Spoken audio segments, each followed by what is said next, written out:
Kia ora no whānau. So we put together a step-by-step guide for the Kāinga Whenua Loan and its process.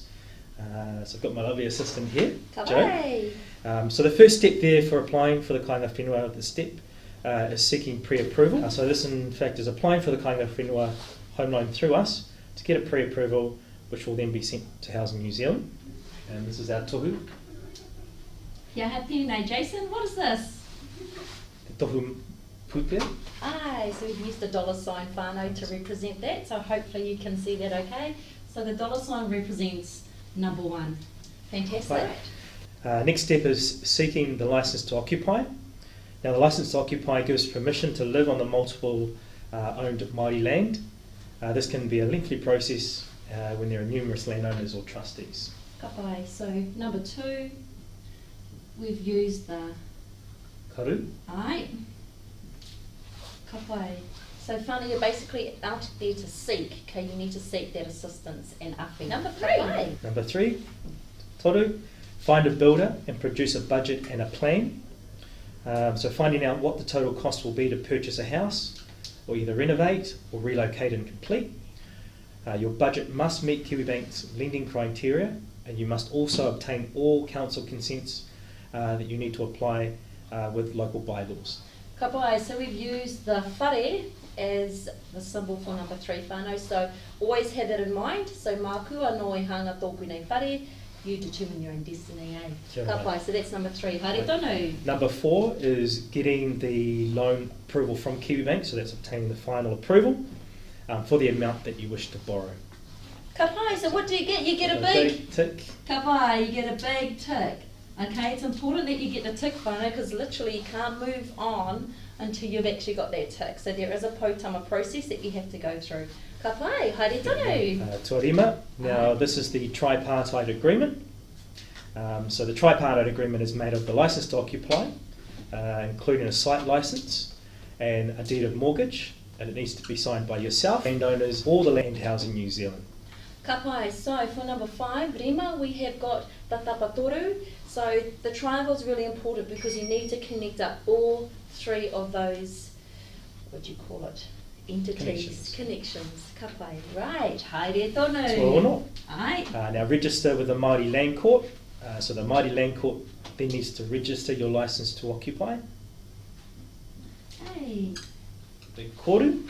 Aye, we have a koru for number 6. For a whānau at the Māori Land Court. Yeah, so it's really important to build a really good relationship with the whānau at Māori Land Court.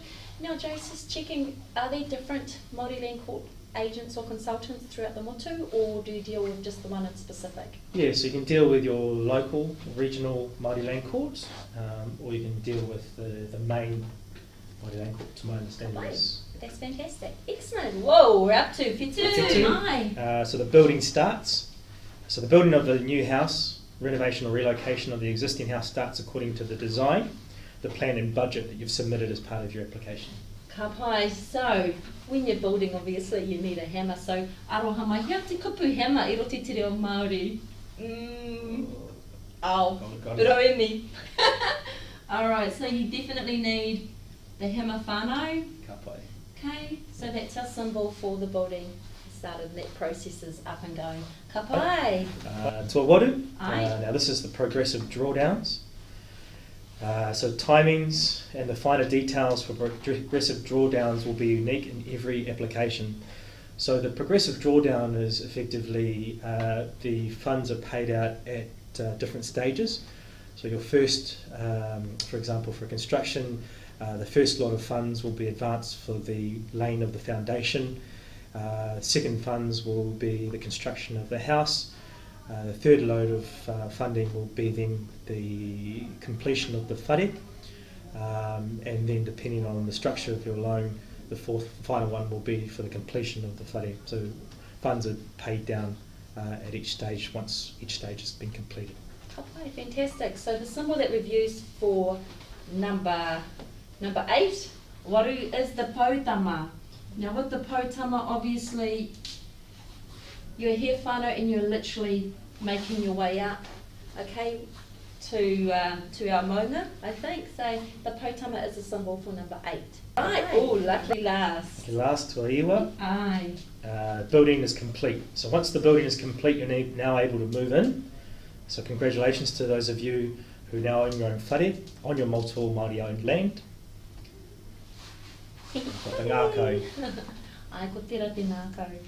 Whānau, at the end of the day, I think you need to try and focus on iwa and your long-term goal and around what you're wanting to achieve and why you're wanting to achieve it.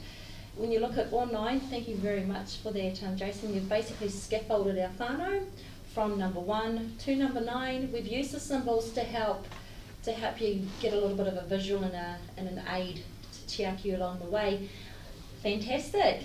If in doubt, get in contact with Jace. He'll be able to chiaki you along the process, and obviously send us any pānui that you have and we'll forward you through to the right place. Kia ora mai tātou katoa. Kia ora mai. Kia ora rā.